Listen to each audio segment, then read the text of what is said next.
Welcome, welcome. It is Thursday, September the 18th. This is Hurricane Hub Live. I'm Chief Meteorologist Tim Pandajis. And tonight on HHL, we're tracking Gabrielle, tropical storm out there right now, and it's beginning to take shape. Now, I say that, it's been around for 24 hours, but it's really been combating some strong winds here, and just now it's beginning to flare up some convection closer to its center. We'll look at the latest satellite imagery in just a minute. And on this day, we're going to do an anniversary here. In 2003, Hurricane Isabel made landfall in North Carolina. This is burned into the memories of many folks along the eastern seaboard, in particular the mid-Atlantic. And we're also monitoring one other tropical wave in the eastern Atlantic. Yesterday, there were two. Now there's just one, and even that's got a low risk of developing over the next 7 days. As overall, the basin remains hostile with the exception of Gabrielle. Again, we should be much more active this time of the year. We're just about a week off of the peak of the season coming our way at September the 10th. And most of the month of September is pretty active, and even the first half of October as well. All right, let's take a look at the basin overall. Looking at it, there's plenty of activity out there, but there's nothing organized with the exception of Gabrielle, which is right here. This is infrared satellite imagery, and you can see it playing out over the last 12 hours.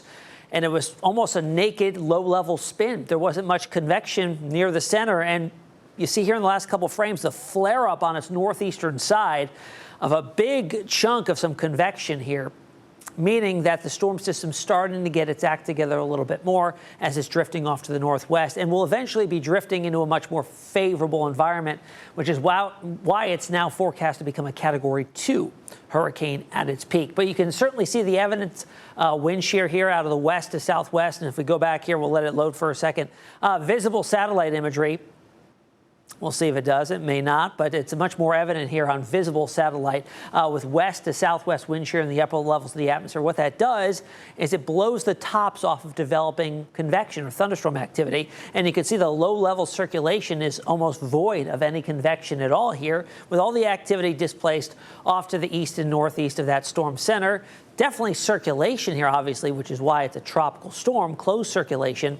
And it does have winds 50 miles per hour, but at this time, that's probably found well away from the center, off to the north and east. Now, there's also been some dry air that's been entrained into the system, and it is lurking in pretty much all directions, and especially where it's moving into. A lot of dry air in the mid-levels of the atmosphere here off to the north and west. So we'll go through probably another 24 hours where it's going to be combating that before it builds into that more favorable environment. All right, the track here as of 5 o'clock from the National Hurricane Center does show we're up to a hurricane by Sunday afternoon, Category 1, strengthening a bit further up to 100-mile-per-hour sustained winds by Monday afternoon as a Category 2.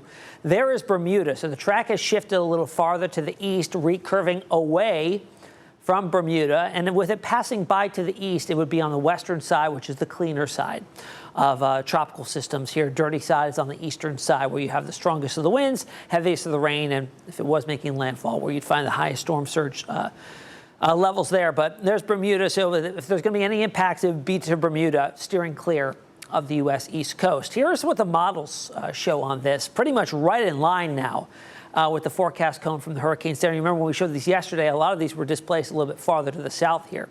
So now much more agreement, even in the long range, tightly clustered here, all within that cone, even going out past 7 days. The operational models here of the European and the GFS are pretty much right in line as well. You'll see it kind of develop here, passing right by to the east of Bermuda. Both models pretty much right on top of each other, indicating good agreement here. So the forecast likely playing out right in line with what's currently being output by the National Hurricane Center here over the next 5 days. Now, behind it, one other wave here, about to come off the coast of Africa. It's a pretty robust tropical wave, but again, as we've seen before, even the wave right out ahead of it fell apart. It's a hostile environment out in the Atlantic Basin right now with just too much sinking motion, too much stability. We'll see if this maybe gets its roots down. We're a 20% chance here over the next 7 days or so, so we'll watch it carefully.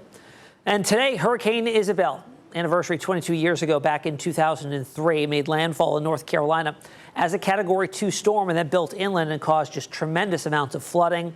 Yes, folks, in the mid-Atlantic, especially here in Hampton Roads, storms that are most memorable, both made landfall this week in history. It was Floyd in 1999, which we've been doing several parts, stories on that storm from back in 1999.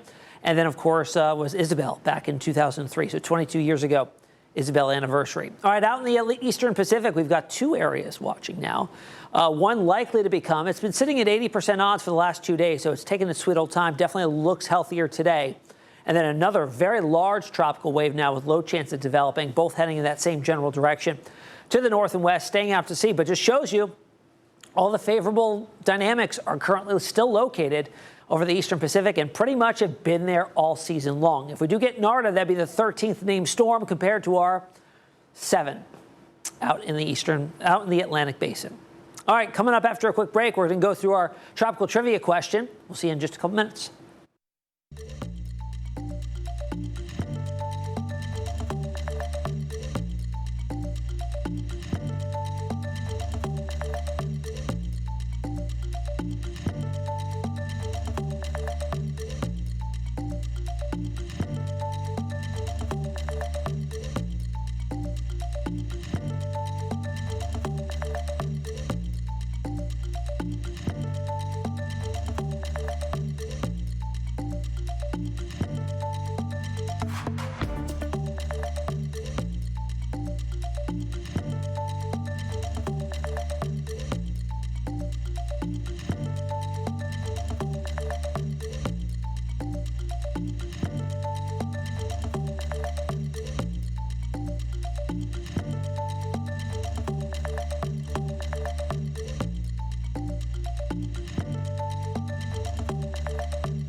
Welcome back to Hurricane Hub Live. On this date, 22 years ago in 2003, Hampton Roads felt the brunt of Hurricane Isabel. Isabel made landfall as a Category 2 storm with winds near 100 miles per hour. Isabel is directly responsible for 17 deaths, mainly through drowning or people hit by falling trees or limbs, according to the National Weather Service. Here's meteorologist Evan Stewart with more on the storm's devastation. Isabel had been a Category 5 hurricane, the first in the Atlantic since Hurricane Mitch 5 years earlier. Peak winds reached as high as 165 miles per hour offshore before the storm was downgraded to a Category 2 hurricane. That's when it made landfall along the coast of North Carolina. Isabel stormed ashore near Cape Lookout with sustained winds of around 100 miles per hour. Hurricane-force wind gusts pounded Hampton Roads, ripping signs off buildings, downing hundreds of trees, and shutting off power to millions across Virginia for more than a week. In Norfolk, tides reached their highest levels since the 1933 Chesapeake-Potomac hurricane, and the strong storm surge and rising waters flooded the Midtown Tunnel with 44 million gallons of water, closing it for weeks.